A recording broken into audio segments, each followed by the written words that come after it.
Diyan ka pala. Wait lang ha. Meron ako ipapakilala sa'yo, yung matalik kong kaibigan, yung namatay dito. Pero bago yan, intro muna tayo.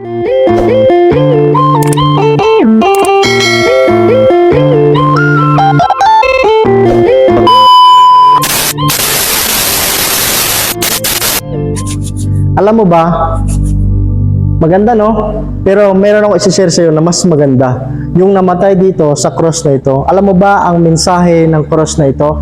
Ang mensahe ng cross na ito is nagbibigay sa atin ng paalala. Actually, wala namang kapangyarihan itong power na ito. Itong cross na ito. Dahil yung namatay dito, yun yung may power.